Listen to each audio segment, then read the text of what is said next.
Айдармысың? Ассалаумағалейкум, молдаке. Уалейкумассалам. Қайдан жүрсің? Тракторың қайда? Трактор болатын үйде қалдырып кеттім, молдаке. Жаңа жоңызғасын ұрып беріп, соны үйге қарай. Анау арқаңда жасырғаның не? Ештеңе. Қане көрсетші, не ол андағың? Бұл ма? Молдаке, жаңа енді тапқан напақама дүкенге барып бір шише алып, енді көшеде ұшпаймыз. Жұмыс біткен соң үйде аздап нетеміз енді, Ей, сол тапқан напақаңды анау бала шағаңа апарсаң болмай ма?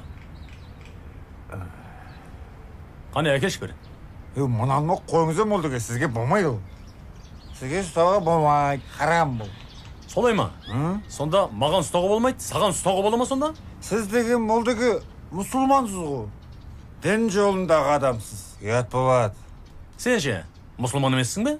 Мұсылманмын. Қане әкел бір. Қойыңыз, сізге берсем қазір сындырып тастайсыз, немесе төгіп тастайсыз. Сындырмайын да төкпеймін де. Әкел. Не істейсіз ал? Жаңа өзің айтпақшы, мешіттің алдында себем шаң баста қылам. Мынаны ма? Иә? Қойыңыз, молдаке. Болмайды ғой, бұл Алланың үйі. Ұят болады ғой. Сол мынау харам нәрсемен ластамақсыз ба? Харам екенін біледі екенсің, Мен ластасам, мен мынау адамдардың қолымен жасалған мешітті ластайын деп тұрмын. Адамдардың қолымен төселген тасты ластайын деп тұрмын. Ал сен ше? Алла тағаланың жаратқан, саған аманат етіп берген денесін ластайын деп тұрсың. Ойлан, бауырым.